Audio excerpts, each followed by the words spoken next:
Siyabonga abantu beDlakadla Media sicela ukuthi subscribe and follow and comment. Okay, and ningakhohlwa ukusubscribe manibukela ivideo niphinde ni like niqhubeke njalo nisifollow. Angilithathe leli thuba ngibingelele ababukeli nabathandi beDlakadla Media namhlanje mfakazi. Siyabonga ke kubabukeli beDlakadla Media. Siyabacelela ukuthi ke iDlakadla Media ayiqhubeke ithuthuke. Bafowethu siyacela ukuthi ni like ningabuki nje kuphela. Makwenzeka kufika ithuba lokuthi kuvela iadvert while usabuka ibuke leyo advert leyo izokwenza ukuthi abafowethu bethuthuke yenza ukuthi umsebenzi uqhubekele phambili ungashoni phansi. Sithi phambili ngeDlakadla Media aqhubeka kanjalo. Siyabonga kakhulu. Leli thuba sizolipha ingudlu bayifakaze ngokuzalwa kuNazaretha. Uveselo dalene isindizane kusingusisa. Yona ngakukhokheli. Kusingusisa.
Nokuyikhetha inkosi enhle yasebuhleni bamaNazaretha nawo wonke lonke ihamende elingcwele lokhulumayo ke uNdlunkulu waseMaqadini lapho okuvela khona lobu mNazaretha ngifikile nami ngiwumakoti kade ngisikhonzela nje kwezinye inkolo kodwa ngafika kabuthanda lobu mNazaretha ngesikhathi senyanga yezulu ukhulu ozali iqada elidala waba umkhokheli thiwa qala ke wayemunye umkhokheli ababehamba ngezinyawo besuka ekuphakameni besuka eindaweni beya eThafamasi cabanga ukusuka eMzinyathi uMangwane umamezala wami nokhulu bephikelele eThafamasi ku14 banda ke lobu mNazaretha uthe bayifika inyanga yezulu yayisiqoka ukhulu mangalonkulu engithemba ukuthi bakhona nabo ngomoya wabo ingcwele ngithi noma ngabe ngiyaxhuka angixhuke ngiyakhona ngoba ngifike bekuthanda lobu mNazaretha kutheke nami sengifikile kule nkolo ngayithanda ngiyakhumbula nje inyanga yezulu ihamba ngehelicopter kusakhuphukwa kuyo entabeni endala kwakungakanje ke imoto engaka lezi imoto ziyamangalisa kwakuyileyo nalo qwaqwa ngangithanda nami ukuyobona lelo dumo uma bezala athi bakho divuka inkosi yavuka mayingabe ihamba lolu hambo ngivuke nami ngilalo benyoni sihambe ke ngemoto sibuye ntambama lapha ke ebuhleni bamaNazaretha inyanga yezulu yafike yakha nje isiflat sodaka yakhumbula nje nathi sichaba ihlathi elikhulu elalikhona la sekhona khona ithempeli elidala ezantsi banda lobo buNazaretha bangcwele ngiyakhumbula nje inyanga yezulu izogcotshwa lapha ezantsi ngasekliniki ufika umbishop omkhulu umkwena ezogcoba inyanga yezulu kwanda njalo lokho kubuNazaretha lobo buNazaretha ke busuke entabazwe namhlanje sesiyayazi intabazwe sisibonile amaliba ngempela mabethi uyazi uNkulunkulu wayazi ngani ukuthi khona la maliba kwenzakalani entabazwe wasuka kumqalo waleli bandla ubaba mkhulu wezaneno ehamba ebanjwa eshawa ehamba eduka thiwa akathelelele ivangeli lalobu buNazaretha kuyo yonke indawo wacabanga enye intaba engakhona laphaya wahlala amasonto amabili masizwa khona emgedeni lapha washuthi cha izwi alishonga ukuthi akayela eduze limthume enhlangakazi endala wathubeleza ke njalo ngizonqamulela nje bangcwele siyakwazi konke wathubeleza ke waze wafika emsizini lapha eThekwini uhamba nabafundisi ayisuke nabo entabazwe kwakunabafundisi baseGoli abasebexhumene naye esizwa kuthiwa wanikwa inkonzo abelungu lapho likhona lela sonto lapha entabazwe seluwile nje khona ibhala nje ngake ngaya khona ngisakwazi ukuhamba safica ibhala amabhuzi yonke lonto bathi cha laba bafundisi sizokisa kumfundisi wethu umngane wethu uDube lapha eNanda le ndawo ayifanele la emsizini enkopolo uphuzwa ngezikali utshwala kodwa ukhona lo mqalo wendlela nangampela bamthatha bamsakhona eNanda wafika kuDube bandlala umlungu ayisebenza kuyena wathi ayikho into engayenza shembe kuwena kodwa ngizokunika nangu 400 pounds nangampela lo kakuphakama okusenanda wakuthenga endiyeni ngale mali ayinikwa iBhunu emuvi Harrismith entabazwe wabe sehlela ngezantsi ke kuthiwa lo muntu wayesebenza lolu hlobo ebophela izinkabi eyoshona emfuleni emkhulu athatha amatshe lawa amatshe nje abekwa umqalo wendlela lapha ephakameni bangcwele sehlelwa inhlanhla emangalisayo mina futhi ngithi le nhlanhla eyehlayo yokuchitheka kwalobu Nazaretha bakuchithekela mina namhlanje ngiphila ngabo lobu Nazaretha bangcwele ila ngibhenga khona ngisho njalo kwaba ngibuza kodwa wahamba washiya ikhaya wahamba yini mamkhulu yini gogo kanjalo bengibuza ngithi ngiyobhenga nabantu abaningi bayabhenga ezipotini zabo isport sami lesibangcwele ila ngiphila khona ngeke unginyakazise ngoba ngisonyazi bangcwele ngeke unginyakazise baningi le bakhophoza noma bengibona babethi ngizohamba ngenqola hayi unyazi alivumanga bangcwele naku ngiyaxolela ngiyahamba bangcwele ngale nduku ngifika noma imaphi bangcwele engathi lobu buNazaretha ayisekuthuthuke kakhulu nabo ugesi kwakhanya amalentele ikatakata zifaka uparafini zifuthwe kodwa manje sithi qhebe bese kuyakhanya pha bangcwele buyathuthuka nje buyaphambili ziningi izinto esizibona ukuthi ziyathuthuka nalapha emhleni kuyathuthuka bangcwele siyabona sibone ngesonto baba lakhe elikhulu phela sazi ukuthi yilezi inkolo ezikhosela emasontweni anophahla thina silutho sihlala nje enkengeni kodwa bangcwele ubuNazaretha buthuthukile bande yonke indawo kunezitezi kunani kodwa inyanga yezulu iyahlala esiflathini sodaka ngoba ibumba lobuNazaretha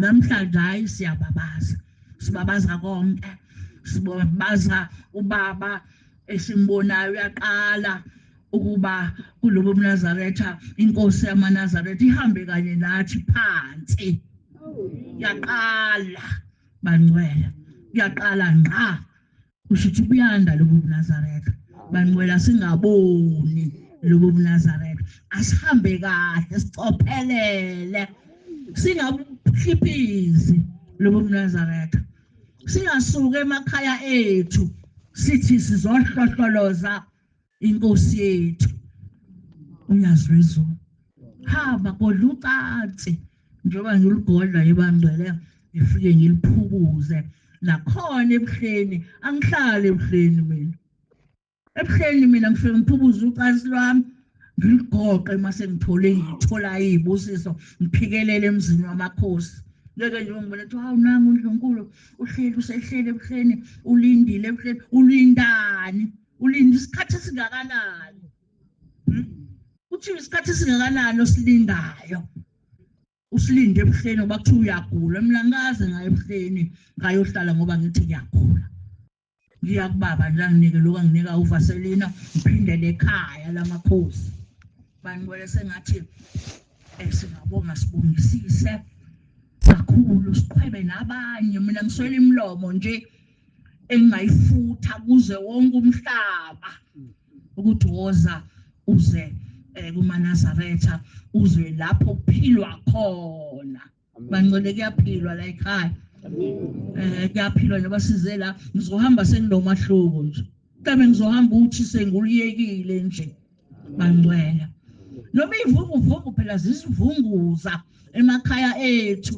siyahlupheka thina emakhaya sithwele nzima sithwele usizi umama umbona ngokukhala inyembezi liphume umama uyakhala kodwa ubaba uthi mayesefike phambi kwenkosi yamakhosi aveze izandla ukuthi azinalo yini igazi thina uJehova wethu sibona ngani ngamanzi avuma ka enkopheni zethu bangcwele singathi singayiphatha kahle kuleli khaya ebengalazi nami namhlanje sengiyalazi uba angifuni ukutshelwa umuntu ukuthi we endaweni ethize kunje ngifuna ukuzibonela bangcwele uba uJehova usangiphila ukuphila bangcwele ngiyabonga inkosi ibusise nikuzwile amen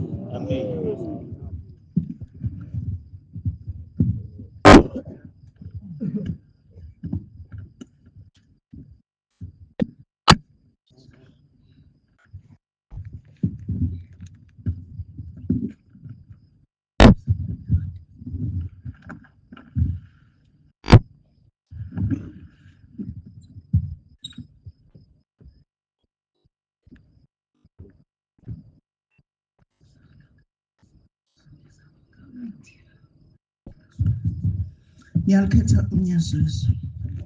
Sicela ngivese lodwa. Esihlabelelweni 53. Hambisani lesizinda.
ngikhetha ugane kwaNcebo. Uzalwa abazali abahamba nobaba mkhulu, umama nobaba bafika ePharameni ngo-1933. Amen. Ngiyithande ukusho abantu bangasho ukuthi hawu lo mkhokheli umazela lapho baba mkhulu, cha, indaba ngangixoxelwa umama nobaba. Bese kuba khona unkosana wakithi uBongani Mthetho, okuyena waqala ukushaya ugane esontweni. uBongani Mthetho waqala ngo-1987 kwaZulu, wadlula-ke emhlabeni. Mina-ke ngowe-6 ekhaya ey'nsizweni eziyisihlanu engasekho emhlabeni. Amen bancane. Useshumayelile uMaMdlunkulu waze wangikhumbuza ihistory yasePharameni mangabe sethi amatshe ngakhumbula. Ubaba mkhulu-ke kuthiwa wafika kulelizwe lakithi eze kubantu abanqolisa ubala, okungukuthi abantu ababehlupheka. Esuka eNtabazwe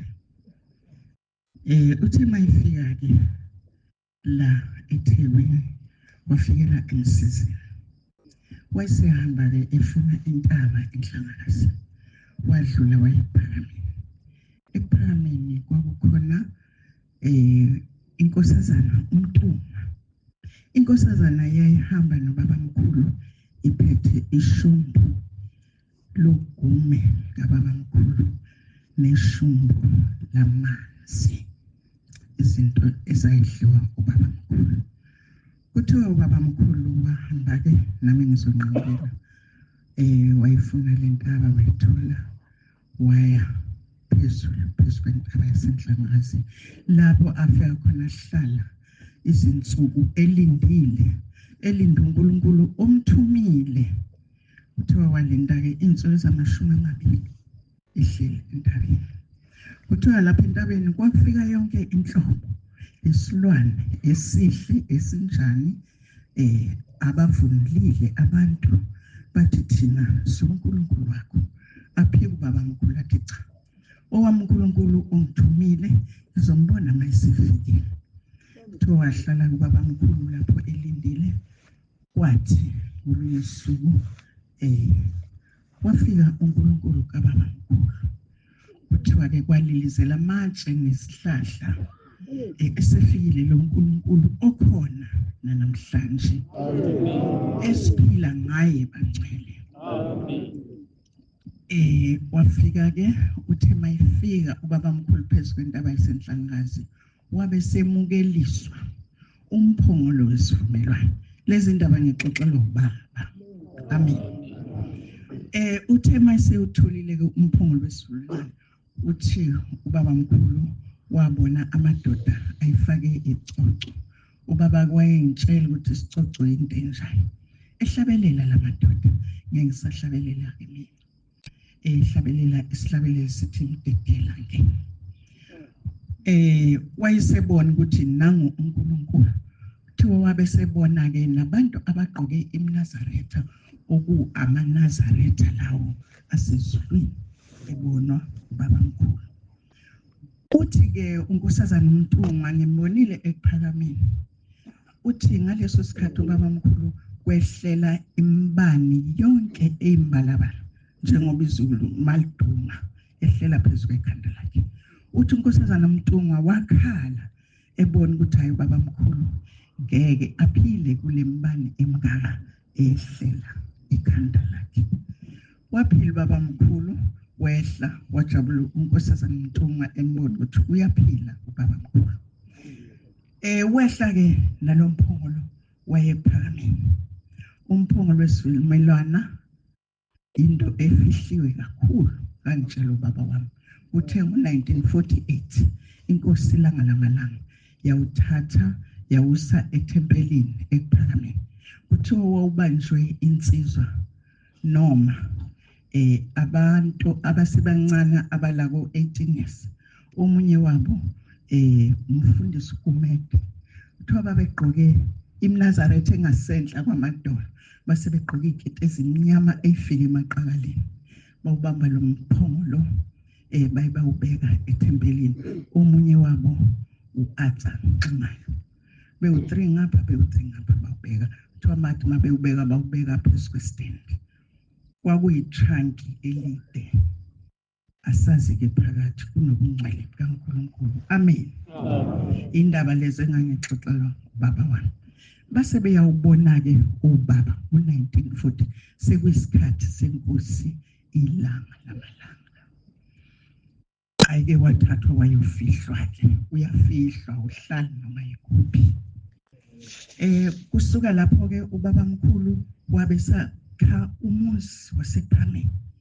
Kwakhiwa izindlu zamakhosazana ozonke ophoyizeni ziwu5 sezizonke. Kwakhiwa izindlu ngaphakathi, indlu kababa, indlu yesitsha, indlu yokuthandazela kanjalo kanjalo. Uthi baba ikam babelakha nenkosi uqalwendlela. Uthi mabeligandaya babehlabelela lesihlabelelo esithi akunyaka ungalinywa ePhameni. Ngiyabonga Shumayi. Ungalinywa ePhameni.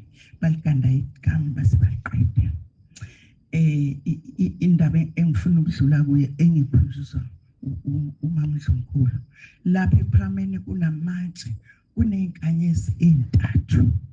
Inkanyezi enye ingezansi kwasekama, enye ngasenhla endlalidlini ndoda, enye iphesheya lapha kwabheka besayo. Uthi baba lezi inkanyezi babezakha ethi baba mkhulu umlando lo, ngoba kwafika inkanyezi sisuka phesheya zawela khona lapha ePhameni. Bese ngibuza kubaba ukuthi kwathiwani baba ngalezi inkanyezi? Athi baba indawo engcwele ewela izinkanyezi. Bazakha futhi obaba lezi inkanyezi zontathu. Ubaba mkhulu ke uma babekhona ngaleso sikhathi wayihamba aye phezu kwentaba. Uthi umama esephezulu kwentaba wayezunga izintaba. Mayezunga izintaba avule iminyango enjengezivalo zamabhodwe. Mayivula la abona abangcwele bevunulile. Bese lithi uyababona ukuthi bavunule kanjani, adlule ayikwabanye. Uyababona lemvunulo yabo, lonke uhlobo lwemvunulo. Asuke lapho baba mkhulu babehamba nayo uma ehlele kubona ngezansi kwendaba. Ephethe isigubhu athi bantu abami ngibabonile bebehlabelela lesihlabelelo. Ashaya isigubhu baba mkhulu abafundisi khona entabeni ngezansi kwenhlaba. Bafunda uma. Kuthi mase kusePhameni uma wayibhala lezi hlabelelo ubaba mkhulu ebafundisa. Uthi uma kwalahleka ihlabelelo ezu7 nangisemncane nami kakhulu engixoxela lezi ndaba zokuthi kwalahleka ihlabelelo ezu7. Ngakho ke masihlabelela isihlabelelo singekho la, ungasho ukuthi asihlabelelo lesihlabelelo ngoba sikho esihlabelelweni. Yebo. Uthi ke uma wabafundisa nemNazaretha, uthi ubaba mkhulu lemNazaretha yamakhosazana enamataka amathathu. Imele ukuthi inkosazana isinile kuTupayi, inkosazana ifakile isidwaba sewuli imvunulo yesiZulu, inkosazana ivunulile ngemvunulo yesiLungu lamataki amathathu. Ngakho ke siyacela awakazi ashintshwe amataki, amakhosazana afake lamataki amathathu. Amakhosikazi ayifaka amataki awu7 ushuma. Lamataki awu7 amele yonke imvunulo kusukela emakhosazaneni uzovala isidwaba. Yathi inyanga yezulu mahle emaningi amataki andiswa maningi. Kwase kuthi ke ngo1965 ngangikhona ePhameni, yathi inkosi ilanga lamalanga yabiza inkosana egqoke iyembe elimhlophe ifaka uthayi yathi kusukela namhlanje amakhosana ala enkonzweni inhlansuthi yala enkonzweni isizofaka iyembe elimhlophe ngangikhona kwakuJuly kwasukela ngaleso sikhathi kodwa ngiyengizwe ke umlando uhamba ukushintsha kuthiwa inkosi ethile cha inkosi ilanga lamalanga kwase kuzothi inkosi inyanga yezulu yathi bahlangabezeni olwesine la eNazaretha lolwenziwa ngolwesithathu amakhosikazi ayithandaza ngolwesithathu yathi inyanga yezulu bahlangabezeni ngoba bonke bezala yenzani umthandazo ngolwesine ngiyizwa abakhokheli bedidizela manje athi mina ngazi ngolwesithathu hayi inyanga yezulu yathi bahlangabezeni kangangokuba yathi amakhosikazi ngolwesine awafake onavy blue namashirt amhlophe umlando lo engikhulumayo wazothi inkosi uthengo lwamakhosazana yathi akusintshwe lapha u21 ngoba kuyalumela umthandazo wesabatha ningabi yebo kuyalumela endlunkulu ningabi njengokhokho benu odingana nosenza yashintsha inkosi yathi ningabe njengokhokho benu okhokho benu umlando lo yafika inkosi khona unyazi lwezulu unyazi ngithe ngisesikoleni ngididizela nami isebenza lwafika unyazi lwezulu bathi ebuka ngizobakhipha bonke laba abakuhluphayo la esikoleni bengihluphela ukuthi angiphume ngingahlali ngaphakathi ngiye ngaphandle yathi ngizobakhipha bonke kuphela ngesonto apho bonke ngisho-ke ihistory yaleli sonto yathi inkosi lekhona abashumayela babonakala yazi omkhulu umehluko inkosi kwakuthi angiye ngoba kwakunesigaba esasanda kwenzeka niyazazi igaba sasebuhleni lapho umuntu efuna ukwenza okubi enkosazaneni eyibiza ngephoyisa hawu manje siyafacana siyabaza abashumayeli siyababona abashumayeli bethu umnandi kwaba nomehluko omkhulu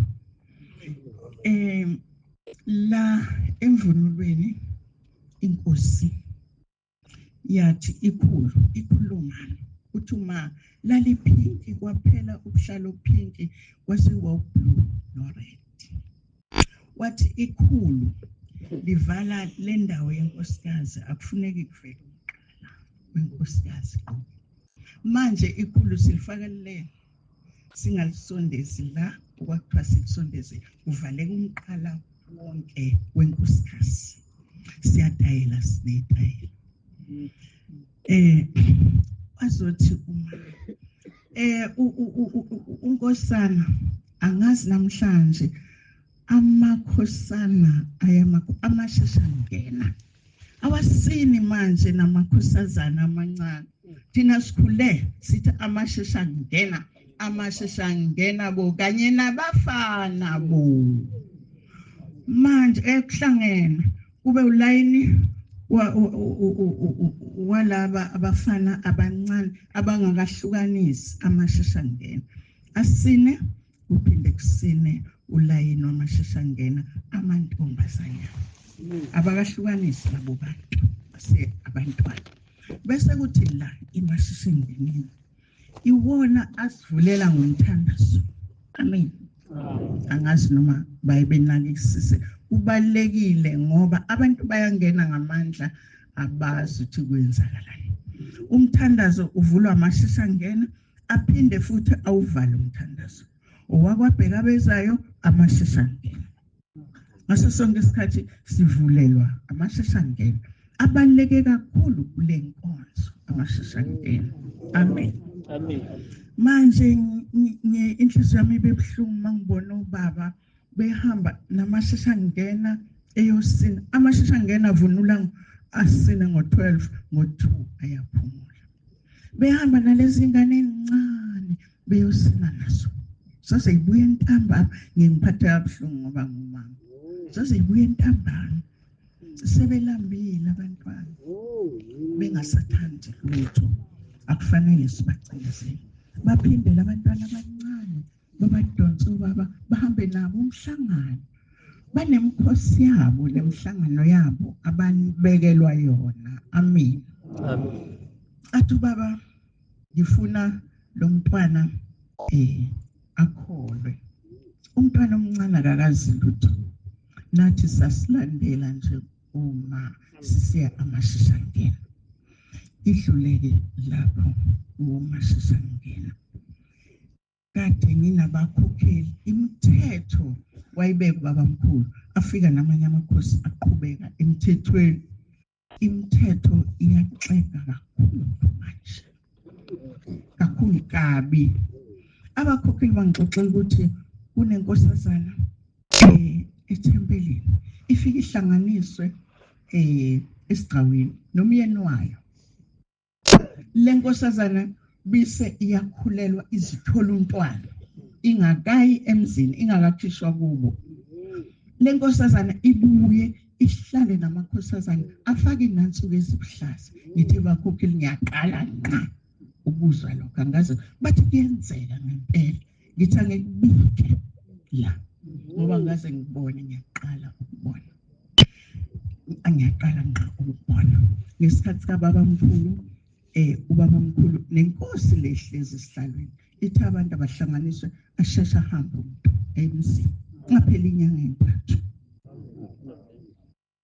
kodwa kuyenzeka sizocela ukuthi ibhekisiswe le ndaba ngoba inkulu kakhulu mina ngiyaqala ukuzwa bese kuzothi labantwana bentethelelo athola umntwana inkosazana ithola umntwana ngoba itholiswe umntwana womshumayeli noma umntwana kabani womfundisi izongena ethempelini athule umkhokheli angithi umthetho kufanele ageze intombi ageze ayebuhleni akwenze konke ungena yena ngoba ezaliswe isikhulu sasenkonzweni kanti akukho ke la siyakhona ithi inkosi langa kuyafana abantu bafana bahlulelwa ngemisebenzi yabo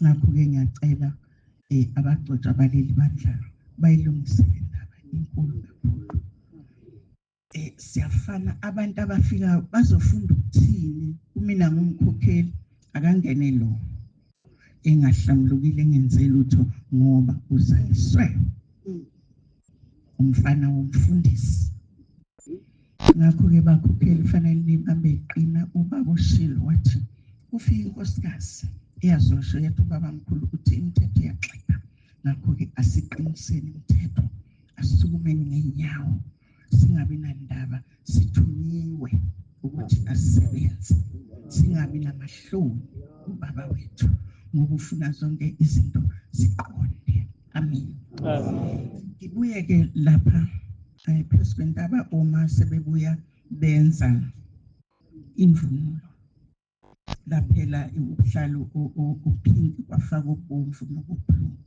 leli khulu 100 lendwangu emnyama emahlombe inamaqhosha blue no pink lamaqhosha awu7 ano blue no pink awabomvu uthi kuma lamaqhosha wathi baba mkhulu nawo ngobe u7 amele imvunulo yonke inkosikazi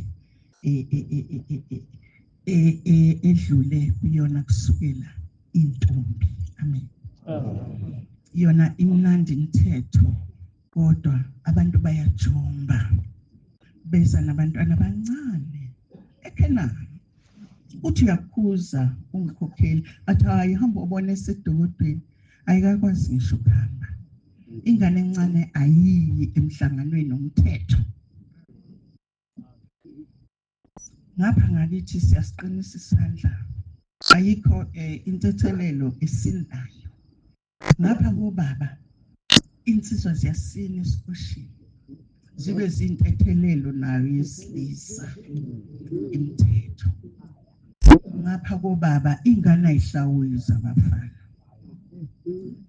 mina ezami ngayihlala la emqaleni zabafana ngoba ngabona kubafana bakithi ekhuluma ubaba hlawulani yenzani ukuthi nokuthi ngabona konakala baba ezami ngihlala emqaleni ithi ngaba wenziwa lutho phela ngobaba wenu ngawena qinisa impela lapho sihlawula angisho ukuthi ngithini kodwa sengathi intetho ingabuyela njengoba yayinjalo amen siyacela ukuthi ke yonke imithetho eyayibekwe ubaba mkhulu kuthiwa mawuye esidlweni uyalinda awudli mawuye esidlweni ubhebhekile nje awuye awubusali esidlweni mawuye esidlweni awukwazi ukukhuluma uthethisana nabantu uthuka abantu uphinde uye esidlweni kufanele sikhuze thina esibadala sibatshela amaqiniso abantu ngoba ayikho enye indlela yokwakha ibandla ngiyengifisa ngelinye ilanga sengathi singahlangana befundisi abavangeli abashumayeli abakhokheli sikhulume ukuthi kwakunje ngoba manje ayikunesikhala esikhulu sokuthi akukhulunywa nje sithi sihlabelele ukuzitshwa kubhekiwe angabe kenjalo kwangashiwo lemthetho ukuthi siyiziba sibhekile yebo kwakushiwo ukuthi ngeke uhlale phezu komuntu ngesono sakhe lithi la ngama umfowenu embolekile embese musukuhlekisa ngayo ukuthi ayilungile uyibonela umthetho wanakezwe cha mbuyise umfake endleleni amen bese kuthi ke kube injobo kube isikhoshi bese kuthi obaba bagqoka ipitikoti ngaphansi abefundisi nabafana leli pitikoti linamathala amabili abathungile bayathunga bazilutho bawafaka abawu4 bawafaka noma ngaba u5 cha mabili amele imvunulo njengasemakhosazini njengasemankhosazaneni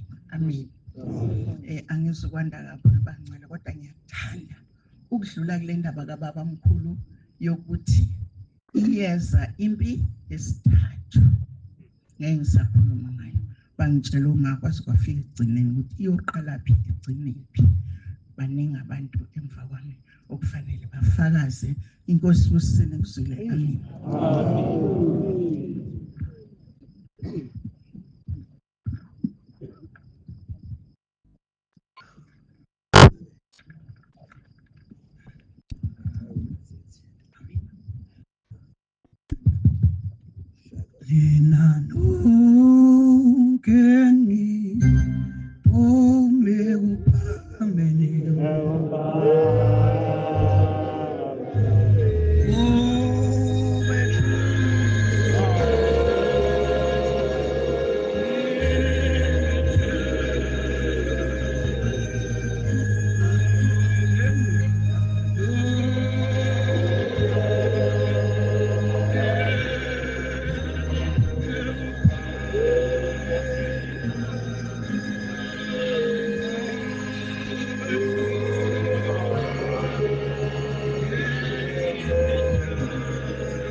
lo othethayo ngumkhokheli uZukulu eBhisana phansi kwethempela laseZakhilini.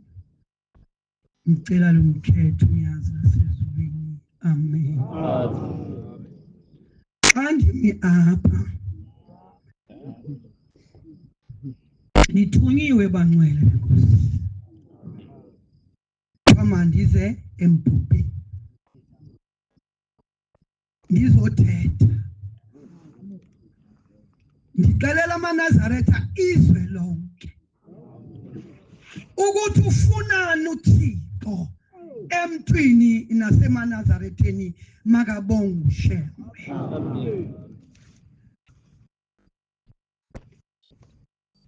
Ebuntwaneni bami ke bangcwele shade inyanga ezulu 1983 khala kwaMadiba njengoba ndithi ukuzulu kwaMadiba. Kunento eyenzeka ke bangcwele ngizothi nje namqaphuqaphu. Ngathi xa ndihlala mina ekhaya khona ekhaya kaMadiba xa ndihlala emthunzini emini ukuthi lelele buthungu bese kufika indoda. Le ndoda mayifika ihamba nentombazana idophola ibhlukwe lapha ngento ngathi ubutshani nje ezansi kwaMadiba. Ingibize ngegama bese ngisabela ngithi ithi uyangazi ithi ngayiboni kahle ukuthi ngibangibavile isikhathi esikhulu kuvela amadolo. Ithi ngumqalo wendlela. Ithi ngihamba nabantu bakini. Lentombazana lapha ko-18 years. Ithi abantu bafuna ube nje. Mina mqalo wendlela ngizokunika izwi. Ngifuna ushumayela umhlaba wonke. Utshela abantu ukuthi uShembe usefikile emhlabeni. Amen. Kusho ukuthi ke ngikhuluma ngolizwi ekuthiwa wayekhona ekuqaleni enguThixo enoThixo enguThixo. Amen. Ngikhuluma mina ngomenzi wezulu nomhlaba. Bangcwele umkhokheli nje wasethana ngijabulile mayithi uyithatha kancane le ndaba futhi wathatha nale ndaba engesaba engazokuthi ngizoyikhuluma kanjani ngoba uthi mawukhuluma benzima kodwa kunoswazi ke manje engishaya ngalo. Ngizoqala ngayo le ndaba. Uthi umkhokheli ngala baba akuhambi kahle noba ngabe ubaba wenza iphutha. Batho Shembe angifuni ukuthi sithi siqwesi phambi kwethu bafika abangcwele behamba bobahlanu. Kufika umqalo wendlela ilanga lamalanga lifika likhanya lona lingavelisi iziqo bese benyanga ezulu kubela uthingo kube nguJehova phambi kwethu makabonga uThixo. Afika bese iziqo ezihlanu siphelele. Ngathi mina baba uthi mangishumayela umhlaba wonke. Ngathi baba ngawungcono baba bangibengithumelela ivangeli ngingekaka. Manje sengikalele ngomakoti okuhlaza wena sekuhlaza ngeke baba ngekwazi. Ngithe manje uzoshuba 6 years. Babuya Shembe bonke. Bathi manje usumdala mntanami. Lezi ndaba esasithi ikhuluma usemakoti usokwazi ukuyikhuluma. Hamba eMbhobheni utshela izwe lonke. Wena musushumayela musasasho ukuthi uShembe wenza lokhu wena tshela abantu imithetho. Uthi njengoba laba bantu begcwele nibabona bengena bangamahele. Uthi bathi baqoqwe yashela impungu umhlaba wonke. Manje into abayifuna bafuna ukuthi fanele benzeni phakathi kwalomuzi ukuze bangene ezulwini kaShembe.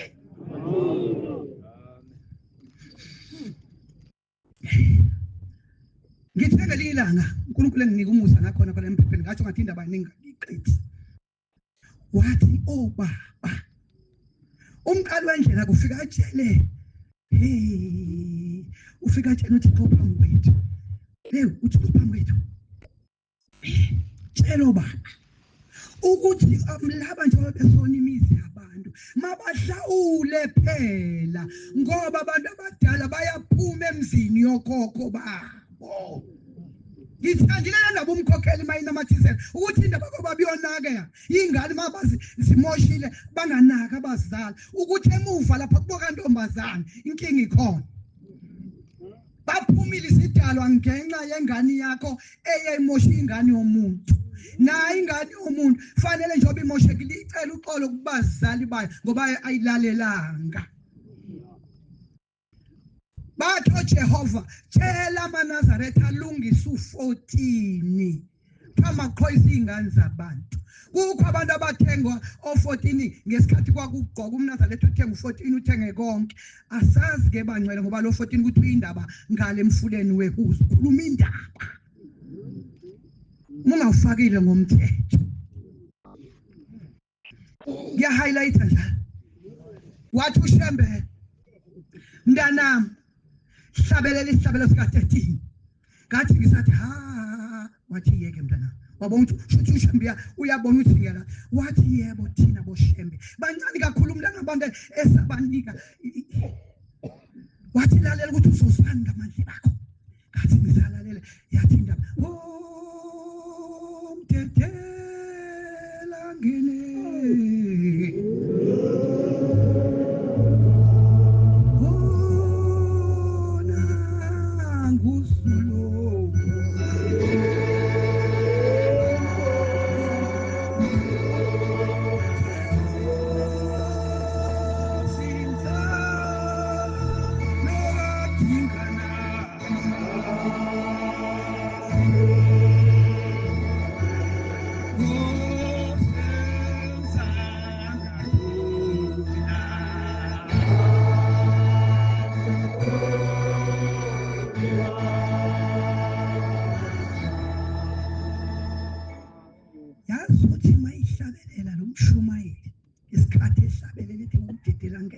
Kunefu elikhuphuka elibheka phezulu ngokusheshsha.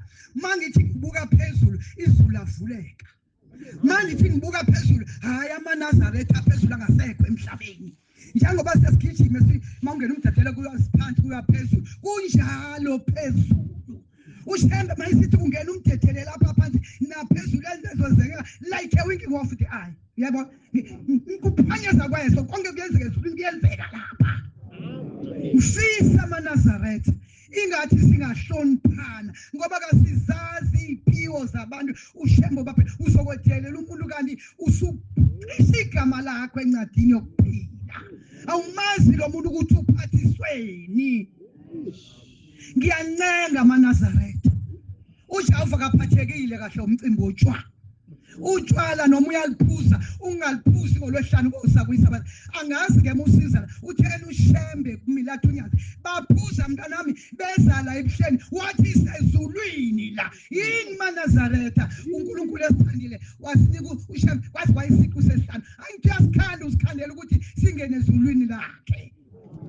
Uthi uShembe masiqale emakhaya silungise ukuthethelelana lapho singabonisani khona. Wathi uxolo wathi inzondo wathi umuntu onalezi zinto wathi akayi ayikho indawo lapho uzohlala khona. Ithi mayiqala emva emntwenini angazi kule mihla namhlanje uba kumi kanjani emndenini. Lokhu kukholwa ukubhalansisa umndeni libe selibhalansisa izulu kaShembe. Lezo zihamba zombili. Awuzu ukuthi ufugcina imithetho la ibe nasekhaya kungahambi kahle.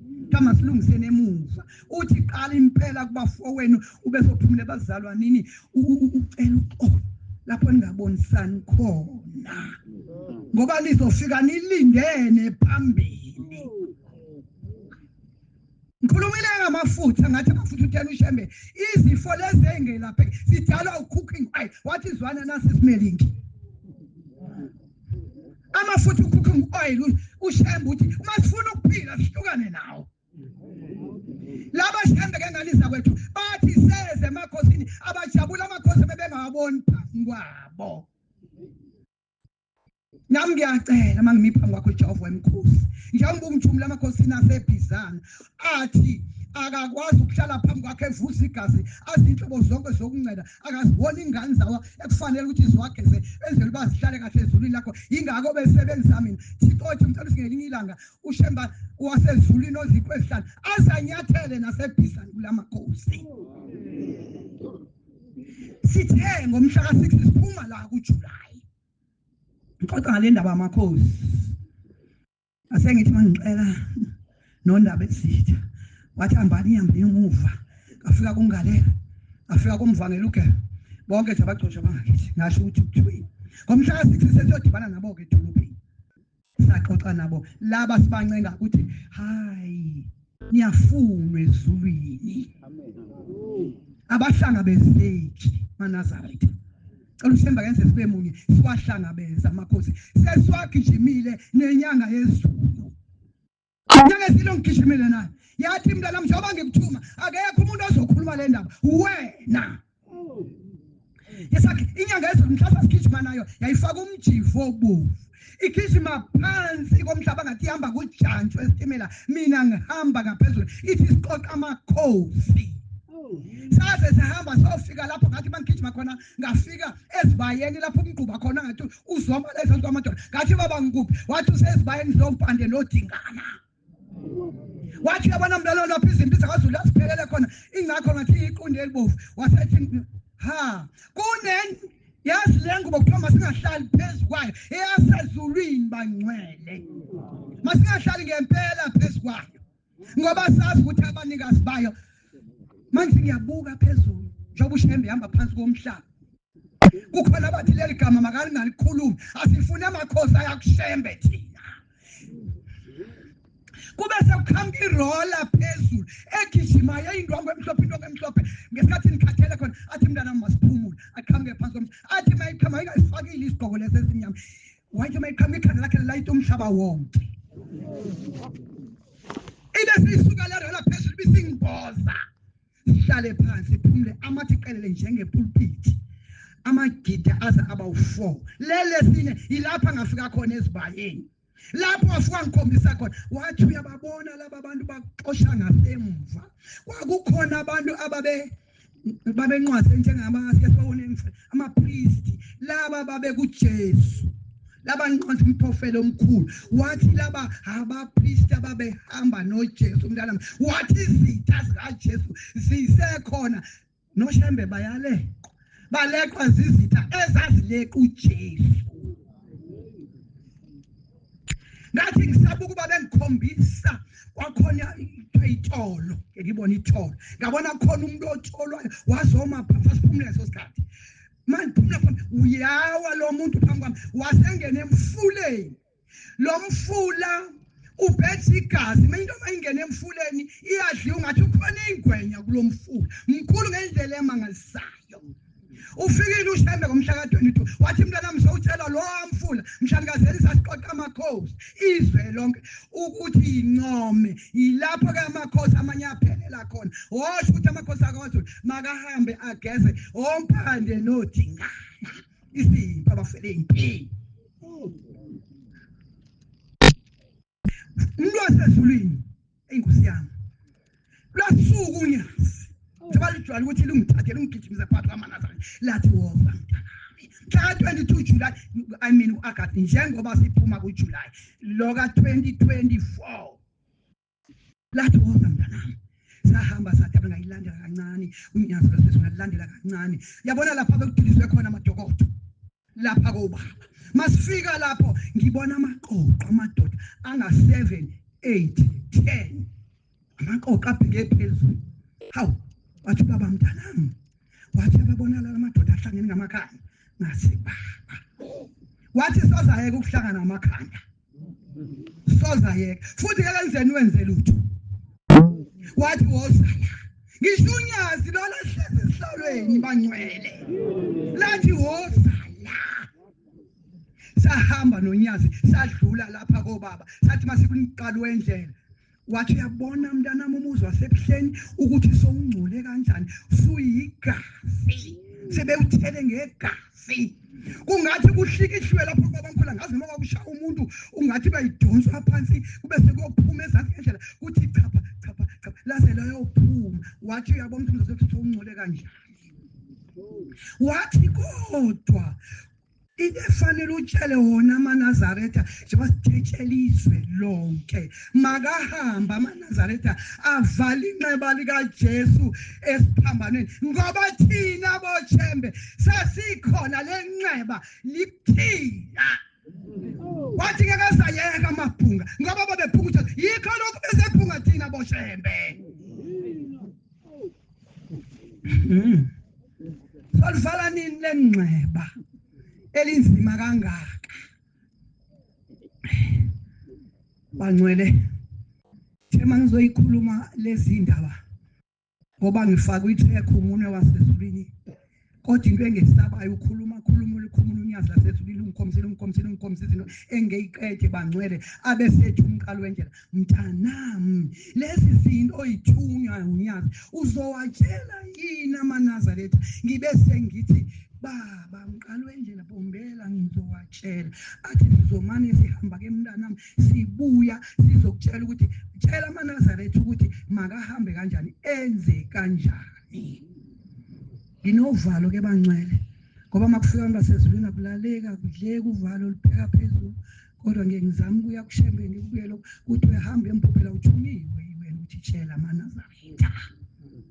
Ubuhlungu ke bangcwele uma lezi indaba zasezulwini ushemba afuna ukusifaka ezulwini yayithi inyanga ezulu ngizongifaka ngesabhokwe ezulwini kulezi indaba ezokuzona. Uma diba utata umshumayeli ngemigalo ngasekho emhlabeni wakocela kwenyanga yezulu ngama-80s wathi baba ngicela ukuya kukumkane eqaweni ngiyoshumayela wacela ukuza apha emaXhoseni uthi ngelinye ilanga wathi mayifika indoda kwaNkabane wacela ukuthanda wagqoka umNazaretha uthi wathi xa igqiba ukugqoka umNazaretha yathi indoda kwaNkabane ngisho kulezi indaba yathi mntu wakaThixo yathi uthi ayibingaphilanga le ndoda yathi ngikubonile uphethe semhlophe esinombona phakathi okhazini uhlobeni nganaze uthi uhlwela kwelamaXhosa uthi wawuthatha wayingena udo eshumayela utata Madiba uthi yafika enye indoda yathi naye kusho ukuthi imbona utata egqoka umNazaretha yathi ndithe nihleli njengoba ningaphilanga apho dongeni emzini wami uthi ngibona amabandla uthi lamabandla kukhona ibandla elimhlophe elikhulu ongalazi baliphela phi uthi abesengena zonke inhloko zamabandla uthi ekugcineni kwasekuphinda leli bandla uthi lakhuluma izwi labuza ukuthi ubonani edongeni wathi ngibona amabandla kodwa kwibandla elingithithayo eligqoke ingubo ezimhlophe elikhulu ngendlela emangalisayo kwathiwa lelo bandla libandla lokuqala emhlabeni elokugcina ezulwini wonke laba mandla azophelela la. Manje akuphosiswa mabetho shembe lamabandla bawadala ngamasibomu ukwenzela traineke afike lapha ekhaya se-highlightwa sesepolishelwa nje ungena ezulwini kodwa kwasathina asipolisheki. Manje abantu abazawuthiwa masibahlamba sizobatshelani ngoba kasizwa kwathina singaphakathi abantu bazofuna imithetho kayikhulumeki imithetho shembu neMnazaretha thina akayithi ecwebeza ngendlela mangisayo kodwa ngiyabona kuhle ukangathi lokhu ushembe akukhulumile kuzokwenza masingasazami nje sincuthule kancane uzozithanda ushembe uzosikhumbula ngoba singabantu bakhe noma sisemhlabeni sidideka kodwa sicela njengoba ushembe sincambazisa sivuma ukuncambaziseka usethi kumqali wendlela wobatshela mntanami bafune uJehova yabona besenethuba kunjalo nje esazofumaneka ngoba kukhithesha uzomdinga uJehova ngasafumaneki. Yabona lezi zinto ngazakho epheni ngesaba ngoba ngeke ngazibona ngezingilanga lezi zinto bezuluqilima ingathi siyakhudla siyanhle kwaSeptember masifuna ukubona uThixo ngaphakathi bathi abalindi bamasango ngaphakathi uJehova ukhona kodwa ubonwa ngemali ngathi awema nanso ke indaba eyikhuluma indaba yezulu eyathi masithanda ukufuna ushembe kamoya umfica ngisho usekhaya ngisuke phi shembe kamoya sinikokhiya ke sanje sithi esisitshela masibenze abangenzeki o14 no13 no25 njengoba bekushiwo ushembe kamoya ngeke asuke eduze kwakho masibamba leyo bunch of keys bangcwele silapha ke Thixo wethu ngiyabonga Nkosi yamaNazaretha unyathela kwakho kuleli lizwe yathi inyanga yezulu iselufuyweni yathi shintshana isihlalo ngibhekele yathi ngiphethe ihlonti ngiyababela ngiyale ngabonga uThixo yathi yababela manje izwe limhlophe lonke ababeli inyanga izwe Nkosi kuseni ukuzwile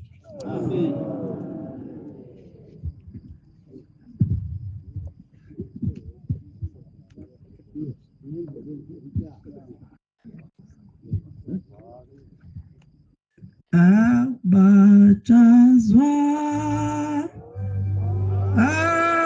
akubajazwa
Amen. Ngiyayikhetha inkosi yasebuhleni bamaNazaretha.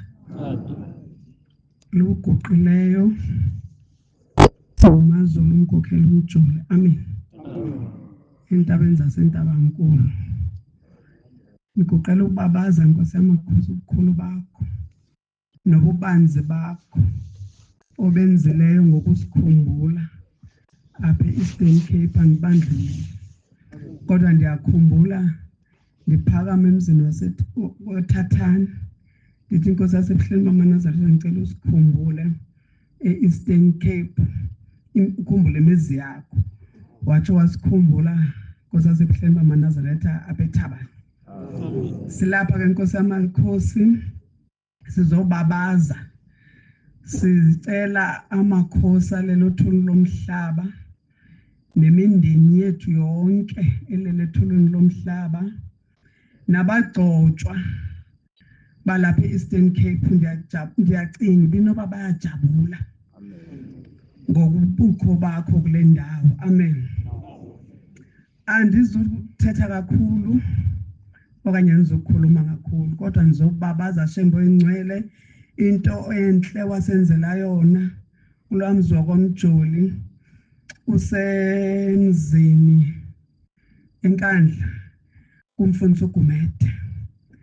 Sihamba nomakoti molokazana kamfundisi unyana wakho omdala egula thina simbona uyagula sibona nje bekhuluma kodwa into esixakayo yoba simbona apha emzimbeni vele ubone ngathi ukuchithekile igazi apha emzimbeni ongathi khona into emshayileyo sayofika emzini wasenkandla safika ukhona Nkosi yamakhosi Bombela sitimela samampondo kwashiwe emzini wasempuza wathi babamkhulu obuya ngesiqu sesihlanu noba simbonanga siyakubona uNkulunkulu ngokuba uNkulunkulu ngithandile xa ethi umfundisi ubushemba umhlanganisi nanto uzokwenzela lento icelayo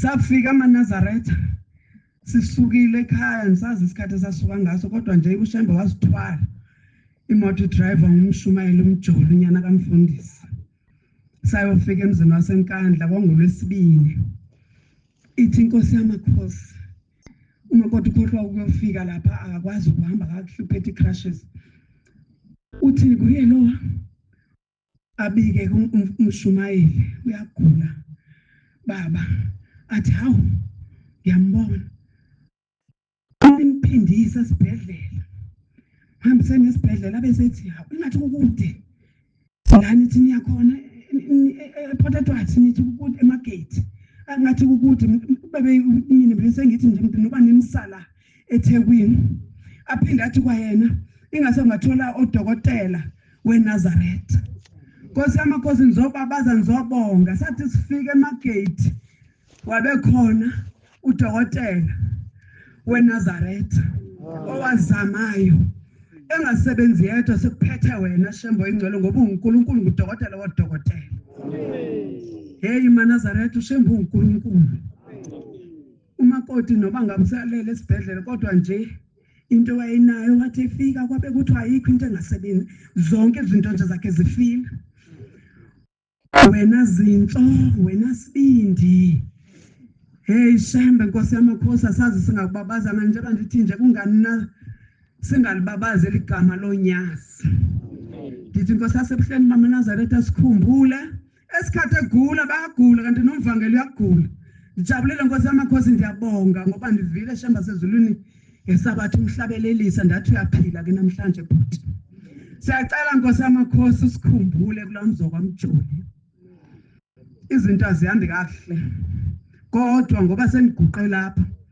ngibika kuwe nyazi lwezulu ndithi sicela usikhumbule umfundisi umjoli yagijima akalalanga phansi ndiyacinga ukhona nalapha khona umntwana othe umbonile ndiyacela kuShembo ingcwele usibheke usithande nami ngiyabonga Nkosi yamakhosi into ezinhle osenzela zona nsuku zonke ngibonga nenkokhelo ezenziwe babakhokheli phambi kwami ngingumntwana cela inkosi busisene ukuzwela amen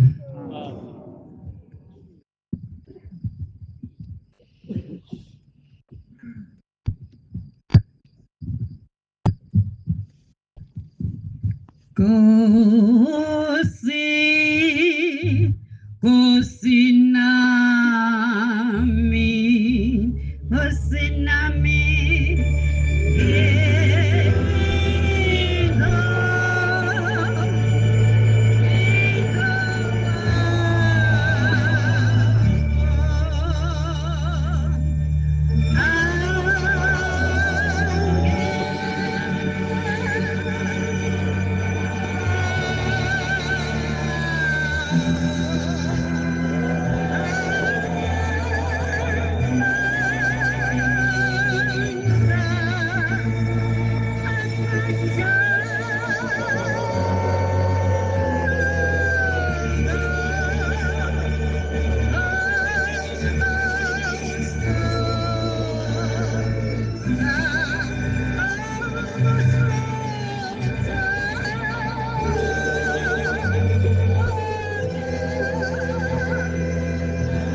Inkosi yasebuhleni bokuphakama. Amen.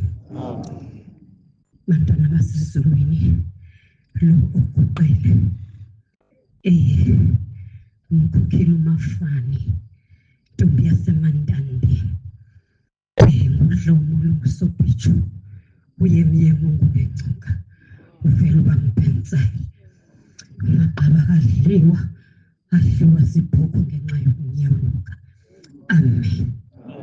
Bantwana bonyasi nami ndizothi Nkosi nami ndinguwakho ngoba bantwana benkulu le ndawo esikuyo usezulwini ezulwini yabantwana benkosi akwenziwa noba yinto. Bantwana benkosi ngiyesaba ndingumntwana Shembe Nyazi lwezulu ngicela ungiphe amandla ndiyaweva yehla kodwa kuba ndiphambi kwakho Shembe ndinethemba elikhulu ukuthi ngekhe ndiwe. Bantwana benkosi nami ndiyabonga Manazaretha ngoba ndiyasuka kumhlaba waseGqeberha. Manazaretha apho kuNazaretha kunzima kakhulu kubo. Akulula Manazaretha into endizile kule ndawo ngizocela uShembe ukuthi asiphe amandla uNyazi wasezulwini ngoba simbonile ubunguThixo. Amen. Bantwana benkosi zange sazi ukuthi lo mzi uyawuze usheshe ukhawuleze ume nathi sibe ngabantu phakathi kwabantwana abancebe ingubo emhlophe. Ngoba abantwana basezulwini kuthi xa kungekho ndlu kaShembe kwicala lakho ube nguzero. Kodwa namhlanje uShembe umqimile uzero ufakele enye inani. Sithi mayibongwe inkosi. Ngoba abantwana basezulwini ndiqinisekile uShembe uNyazi lwezulu uthe xa esiza nomkhumbi wakhe wangabona tempele waze wazongena eThabani. Siyanethemba Shembe lokuthi ngoku ngokuzonyathela kwakho Nyazi lwezulu azawuvuka amatempele. Ngoba nathi sineqikili lokuthi ongubengcuka bavukile emathuneni ngoba yayizinkosi zakwaXhosa. odaleka ohinza namhlanje sinethemba lokuthi njengoba siguqile kuNkulunkulu wethu nabo bayajabula.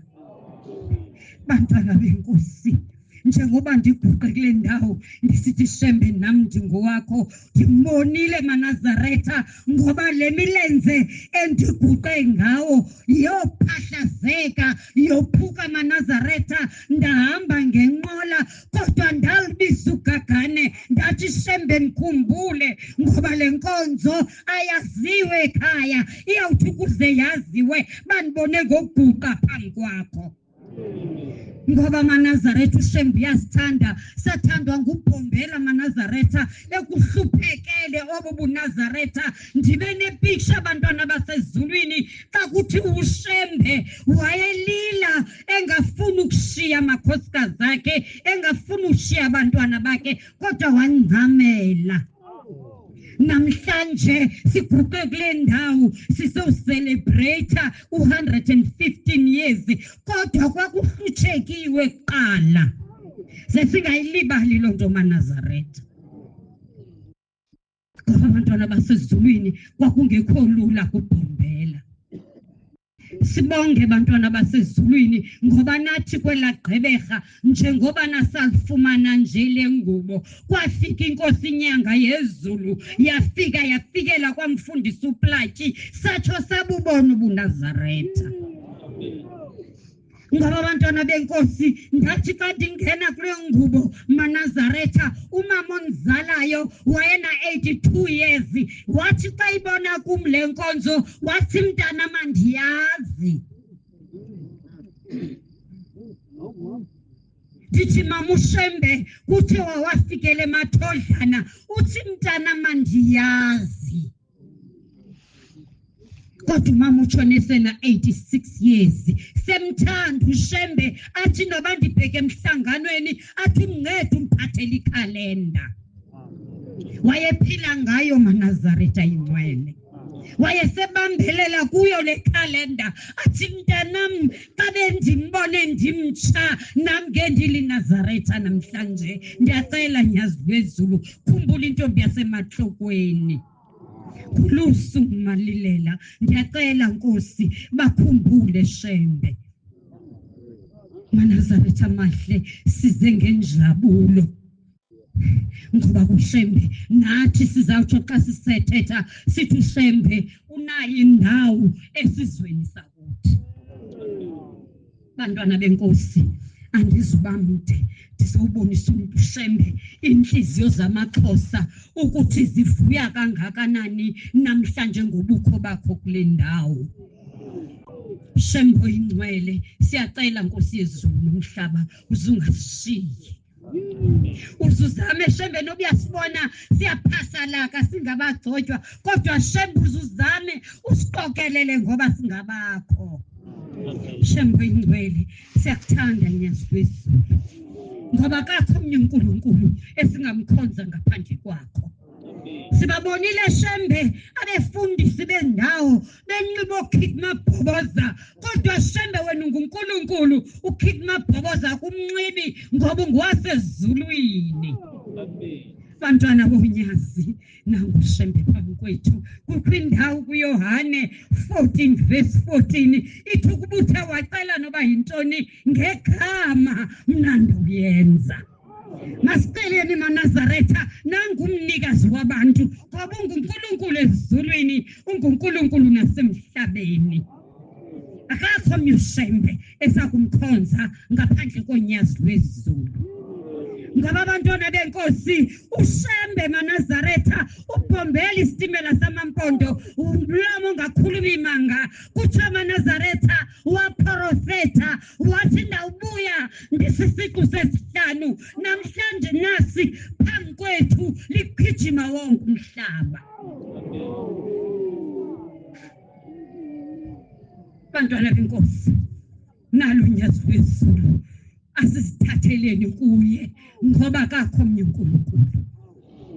Bantwana benkosi siyashumayela emathempelini kodwa kunzima ngoba sithemba uShembe ngoba uShembe eNazaretha abantu bambone kude ukuthi ndikhumbula umfundisi uBhedla emile phambi koShembe esithi Shembe abantu bayasibuza ukuthi uphina ngoba siyasibona siqubula imithwalo sibheke ebuhleni siyaphuma sibheke eKenana siyaphuma sibheka ndawo zonke kodwa bakubona iShembe wathi siyacela nyazi lwezulu awuzonyathele emampondweni Nazaretha amahle nanku uShembe phambi kwethu uzosibeka Nazaretha nami bantwana basezulwini ndiyasicelela kuShembe ngoba ndiguqa kule ndawo ogqirha bafuna uphinda abanisika umlenze bathi kukho into ekhulayo kwindawo yayophukile ndizocela kuShembe unyazi lwezulu ngoba uNkulunkulu bantwana benkosi ngoba ogqirha basekuqaleni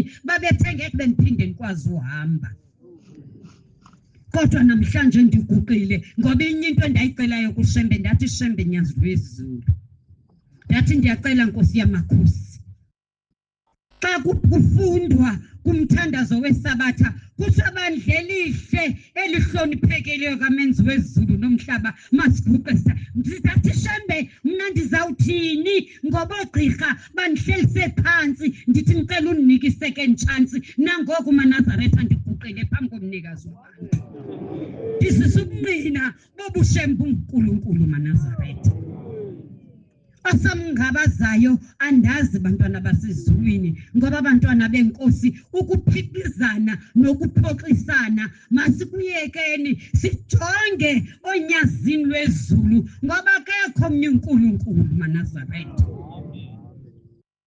ngoba silapha kuthiwa sisezulwini abantu bayasiphikisa bathi alikho elisemhlabeni sibuza liphi bakhombe ezulwini sibuza ngibalo pha thina Nazaretha sihleli noShembe unyazi lwasezulwini nangu phambi kwethu uNkulunkulu ulithethe ilizwi endikwazi ulithetha andizofika ndikhumshe phambi kwakhe ngoba nangoku andixhihleki ngoba ndithethe ilwimi lami ndiyacela mamponda ukuthi asibambaneni sengane mfundisi uloliwe mvangeli uplaki bashumayeli base-Eastern Cape sicela sibe libumba likaSemende andizubamde Nazaretha amahle nami ndizawucela ukuncipha ndidedele abanye abantu ndivile iziyalo zabakhokheli kodwa ngenxa yenjabulo ngoba thina uNkulunkulu bebesithi asinaye namhlanje sinaye kudala sabanaye kodwa bebengaqondi namhlanje sebeyaqonda ngoba nanguShembe phambi kwethu bantwana benkosi zawucela ungabe mde ngoba ndiyesaba ngoba ndithetha ndiyazi uShembe nangu phambi kwami ndiyakoyika Shembe kodwa siyakuthanda nyazi lwezulu senze Thixo wethu sibambelele kuwe singajiki Shembe ngoba sawube sibheka kwenye indawo xa singalahla wena nyazi lwasezulwini inkosi ayibusise esenikuzwile amen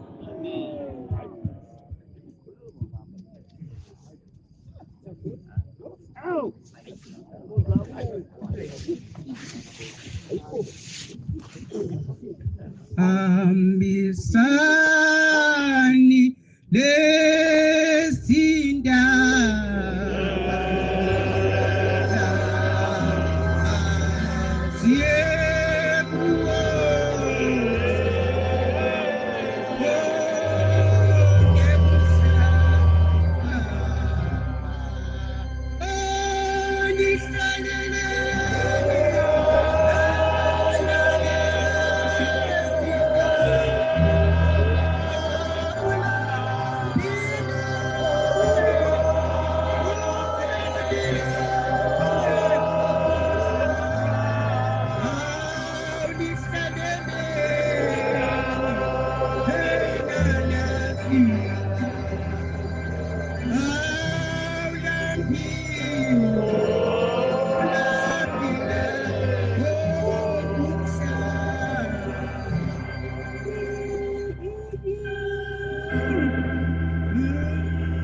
ngekhetha inkosi enkulu yasebuhleni bamaNazarethi lo uguqileyo ngumacebisa umajojisa usuka eBizana usuka elalini yakwaNduke hayi ke kuze ndideni belapha kumshumayeli uthi sohlazeka kutheni singaphakami ngathi asazinto hayi ke maNazarethi ndikhumbula ngomnye unyaka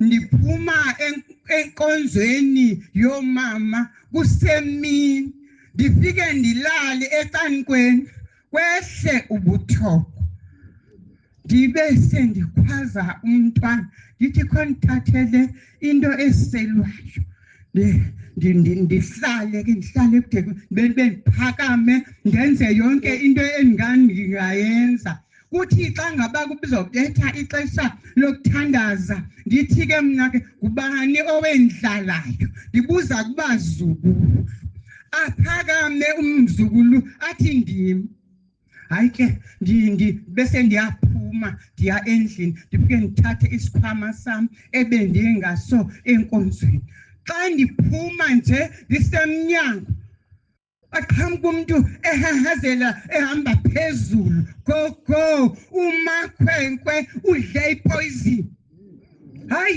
intoni ipoison buzam hayi animazi ndimbona enuka enye into edumbe nomlomo lo hayibo ndiphakama andithi kulandlu benilele ecankwayo yindlu ehlele ivaliwe umnikazi wayo uye etorhweni ndiyayivula ukuba mayibethe umoya kanti ndibeke ipoison elekwe headboard yale nkwenkwe ndathi hayibo uyibone kanjani lapho ezindlini ngoba ndiyifihlile endlini yomuntu ongakhoyo apha ongahlaliyo apha hayibo makhwenkwe intoni leyenzayo intoni ndimnukise namntoba kuthiwa uyanuka ndithi plaka amanzi ndimselisa ukuba aphalaze hayi iphume nyani lento inukayo iphume nani hayi maNazarethi ndithi mandizobabaza ngoba ngaloo mini kwathiwa ngakusango lwesihlanu ndiyaboshwa ngoba ndiyahlukumeza kuso esibhedlele hayi saniboshe maNazarethi ndizobabaza loo ndawo hayi makhwenkwe wenzeni hayi gogo ndiyendayinukisa bencinga uba yidrink iCoca-Cola hayi maNazarethi amahle ndithi mandiyibabaze loo ndawo ngoba akazange abe nanto xa sesiphinda esibhedlela ndifika ekuseni umama wakhe uyafika umashushu ufuna ukumbetha ndithi ke mna yeyi indlela endiyithandazileyo akukho mntwana asazobethwa indlela endayithandaza ngaloo mini andikwazi ukuyithandaza nangoku naxa usithi mandiyithandaze ngoba kokuthandaza unyazi lwezulu iqobo lwayo andikwazi noma uthi ngathi akuthandaze enhlobo oyithandaza ndimbethe enhloko ndithandaza kodwa sandizixela izulwini kodwa ndandithandaza hayi ke maNazarethi amahle ndivuke ekuseni ndithi wena mama wakhe uyolala khona uvuke uye etorhweni ungasabuya ngizolungiselela isabatha mna njengoba kukusasa ndivuke ndibheke khona mhlambi uzobuya hayi ke ndilungiselele ngiququzele ndihambe ndiye esibhedlele xa ndifika esibhedlele kuthiwa yibo umakhulu kaMyolisi lo ndithi ke mna ke ewe ndimlo hayi athi unesi hayibo kumakhulu kaMyolisi lo ahlukumezayo abantwana jonga mama nansi ileta ibhaliwe ngugqirha wathi wena uyahlukumeza sizakubizela amapolisa xa ufika apha uyobotshwa ndathi mna ke mna msoze ndibotshwe ndizobabaza maNazarethi amahle ndizobabaza unyazi lwezulu ndathi mntanam ngeke ndibotshwe athi hayibo mama sizokunika le leta ngoba siyibhale ngesiXhosa ndithi mna ke hey mntanam khoyifunde wena ubibhala hayi ayibhalwanga ndim ibhalwe ngugqirha ashabhala afunda nyani ndiyabotshwa ndiyeva apha xa uxelwa kule ncwadi uba ndiyabotshwa ndithi yo angeke ndibotshwe ndiyoba ndisawulungiselela isabatha ekhaya athi isabatha into isabatha ndithi ke mna ke inkonzo ekusasa funeka ndiyilungiselele ngexesha khawulesani ke babhem nifowune nithi umakhulu kaMyolisi sefikile ndixele namaqakamba ngoba ayakulwazi olulwimi ndizoluxela ngepoison ebisendlini ayalazi iphutha lomntwana nomakhulu khawulesani ke babhem ngoba kuseni kulixesha ekufanele mandikhawulezise hayi athi ithi le ntombazana hayi mama uzothini ke ngo ngithe mina mamelani uphena lo muntu adle ipoison athi ke nakho ndifike ndimsukumisa ule uyochami Myolisi esibhedlela akuchanywa emini athi ke nakho gogo ngalomna bendisoyika ukumemeza wena ndiboyika aba bantu ndilele nabo apha ndithi mna ke hayi ke Manazaretha amahle andizange ndiboswe ngizobabaza loo ndawo seyibhaliwe ileta ibhaliwe igcwele iphepha liguqulelwe ngaphaya ngomhlukumezi hayi ke Manazaretha amahle nangexesha umshumayeli asiqoqayo ngathi asazi uba singaphakama sithini ngendaba eziselizweni lethu ngikhumbule ngenye imini sisenkonzweni yethu yomama yaqhamuke inkosikazi engumakotana ithi mama uthe utata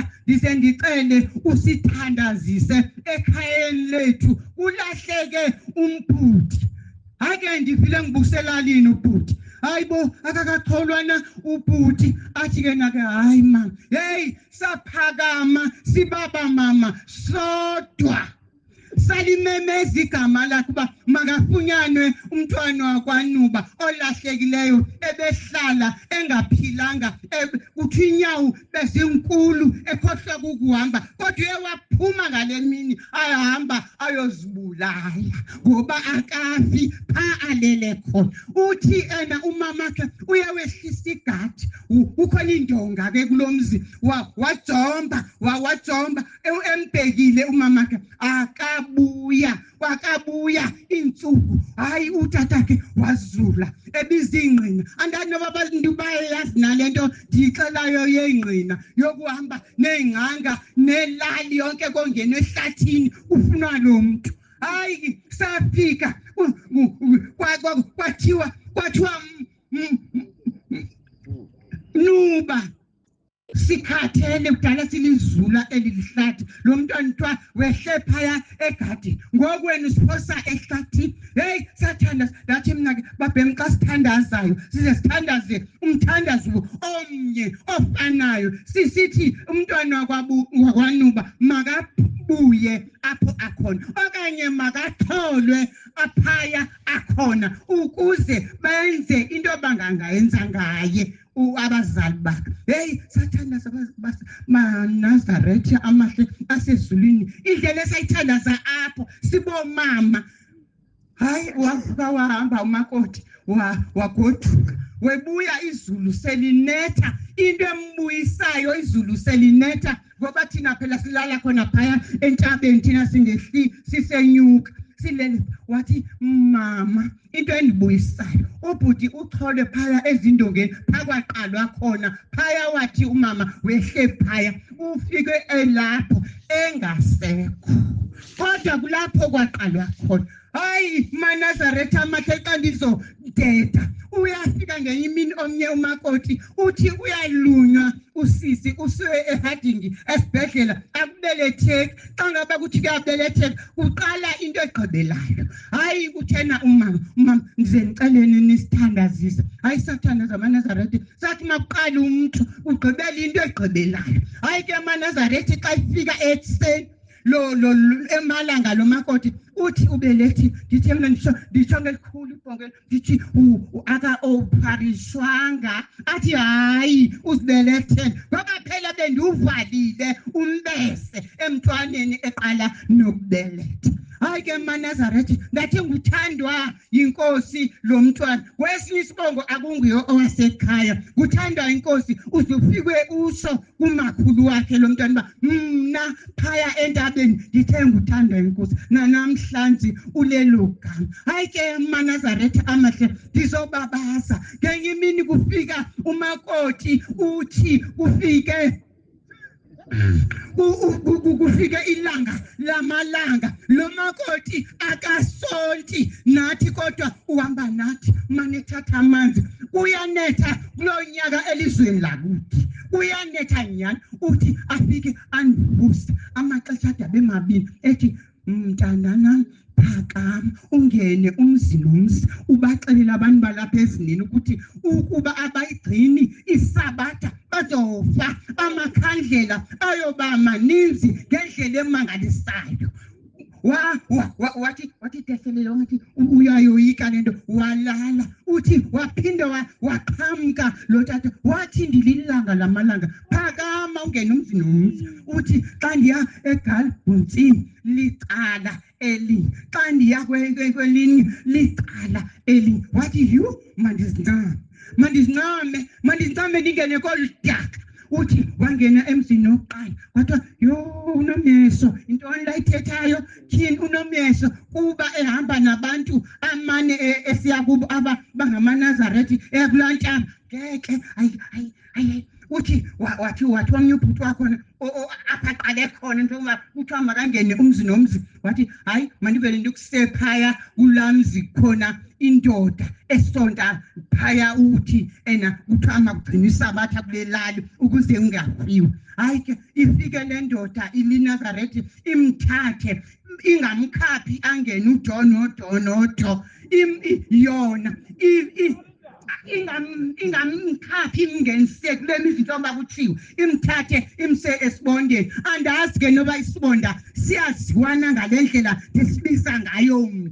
Isiwe emzini wesibonda ukuba wena sibonda uyomthatha lo muntu ngoba ungumolokazana akho kwaphaya esibongweni sakho. Hayi maNazarethi amthathe amse khona. Afika athi makoti intoni uyithethe ebantwini, uthi utata zala. Athi hayi ndithunyiwe nyani tata. Athi lala, hamba wena ndoda, ndizohamba naye ekuseni njengoba esithi uthunyiwe, ndihambe naye ndiye komkhulu njengoba esithi ufuna ukusiqalelela le nto ibixela. Hayi ke bahambe notatazala ekuseni. Utatazala njengoba esisibonda ufuneka ehambile eyoxela izinto zelali, ade seqhusheka nale kamakoti intetho.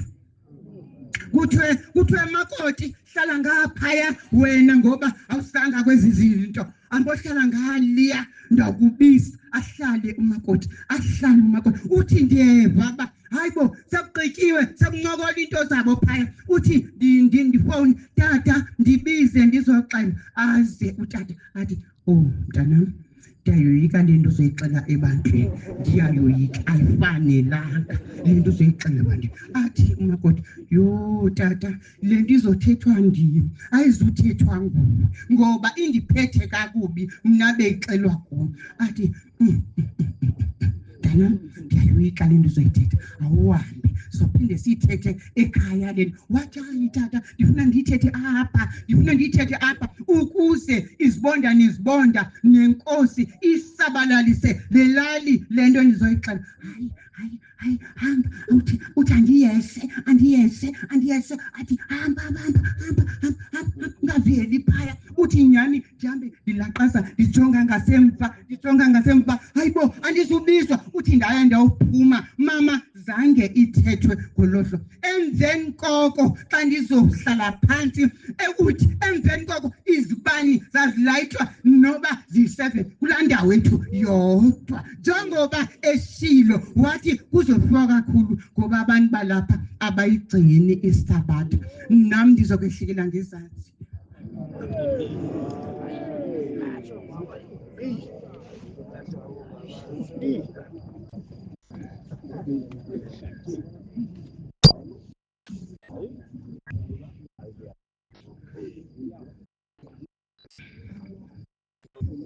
Nkosi bubusise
ngiyayikhetha inkosi yasebuhleni kaManazaretha unyazi lezulu bingele isihlalo sobukhosi sasezulwini nehamento lonke lo uguqela umkhokheli uMashonga oganele kaShusha eBizane ethululalele Thempele bantwana basezulwini nginokwesaba ukukhulu sitshele umshumayeli wathi ihlazo uma izwi lamazwi lithi hambani niyofakaza ngalo iyani ngelinye ilanga ubaba unyazi lezulu lathi noma ngaba nimazi ubaba mkhulu ubosho nje okwe ukuzwe ngaye amen bantwana basezulwini sike sizwe ukuthiwa ngesikhathi sikababa mkhulu eThekwini ulwandle lwabe luxakile lushile indawo yalo liza ezindlini kwase kubizwa ubaba mkhulu waluphindisa wathi thina boshembe sakubeka la beseluma lapho lufanele khona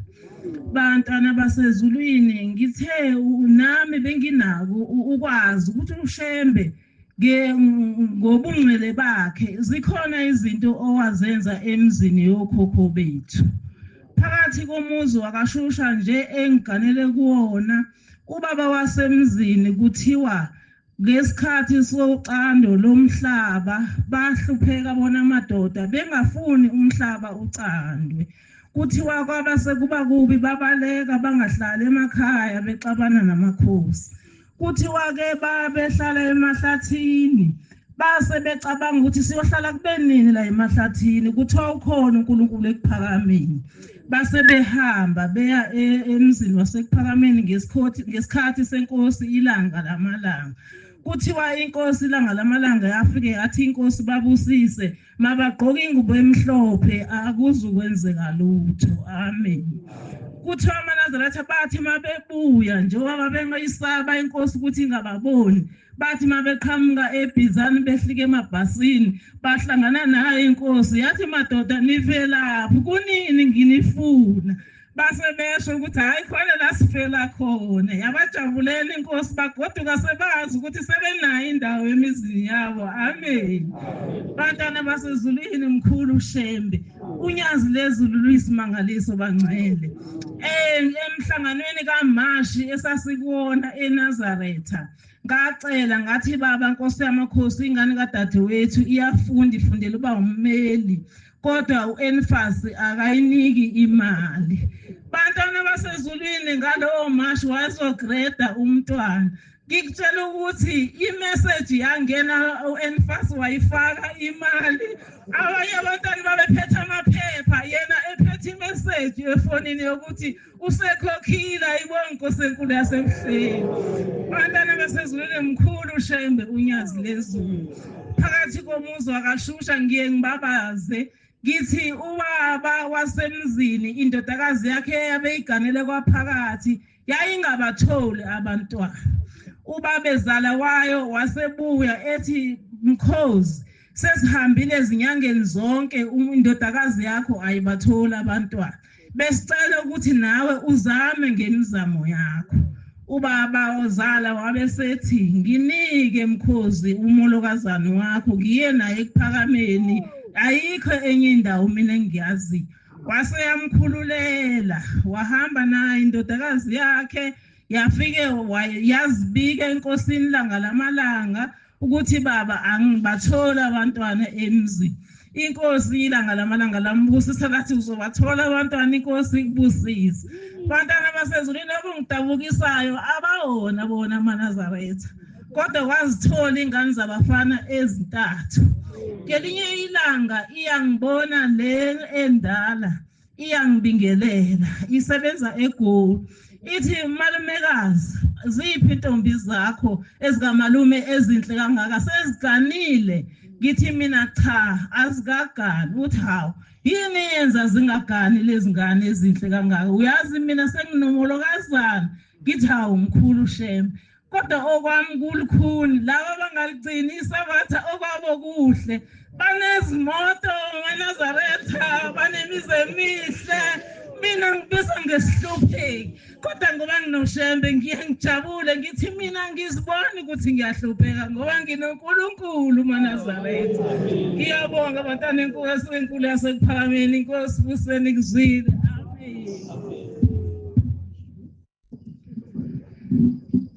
Siyabonga ukufakaza ubuhle ngakhokheli inkosi zibabusisa.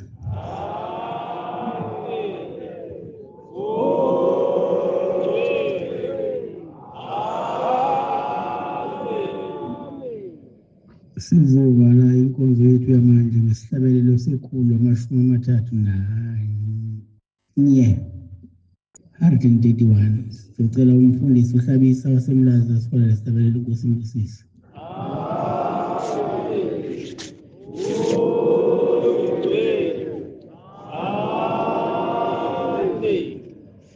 Inkosi usipho wangcwele.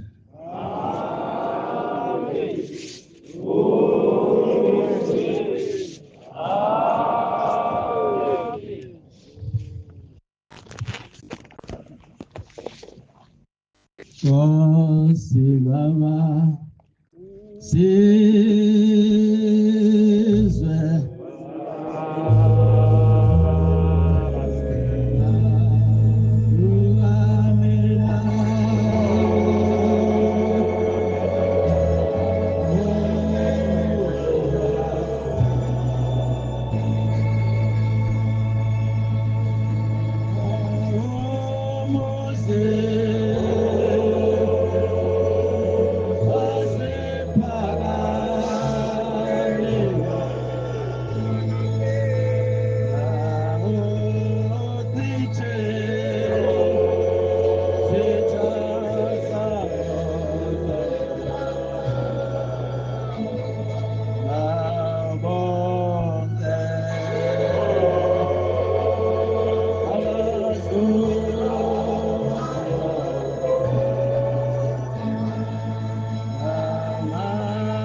Asibonge.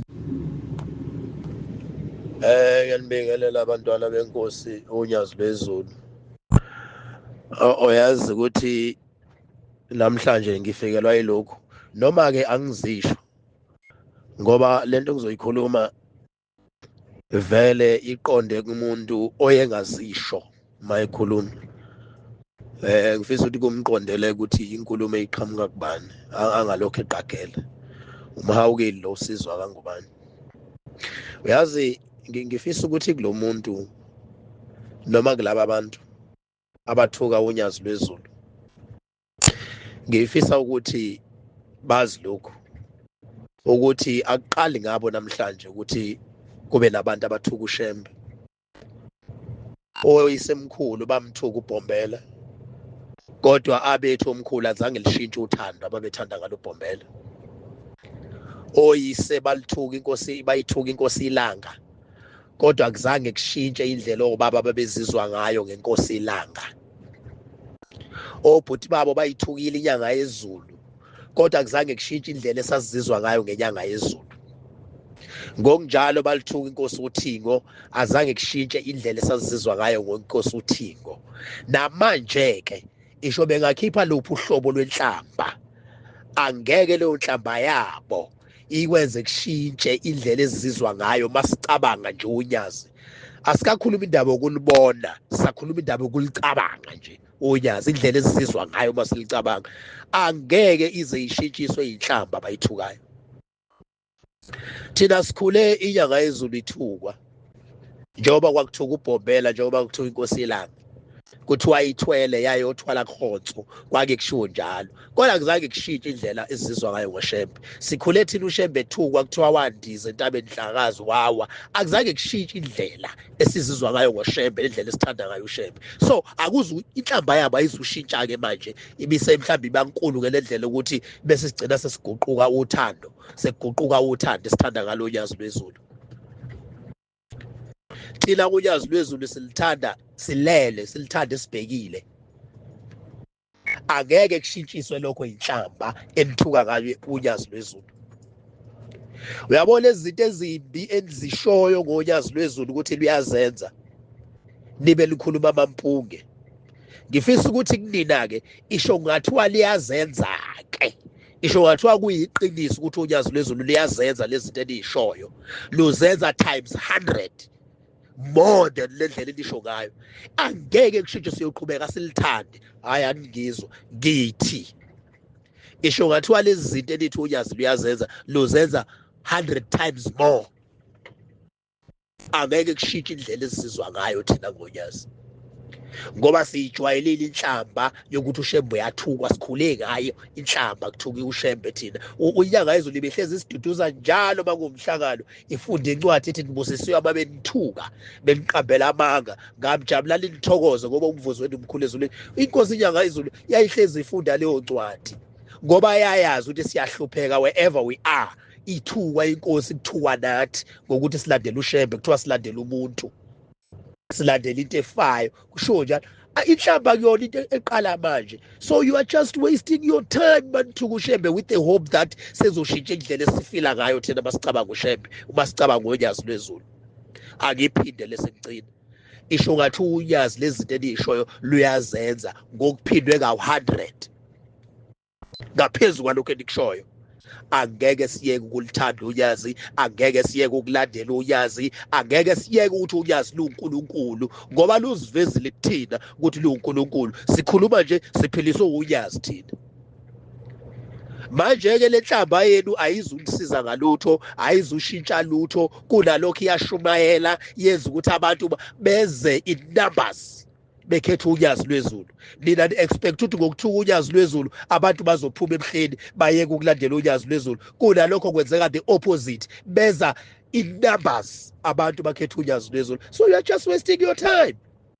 Ningakhuluma nje nize kuxega amaduke emakhanda onyoko, but ngeke lishintshe uthando thina esithanda ngalo ulwazi lwezulu. Ake ngithi amen kuleyo ndawo. Bye bye.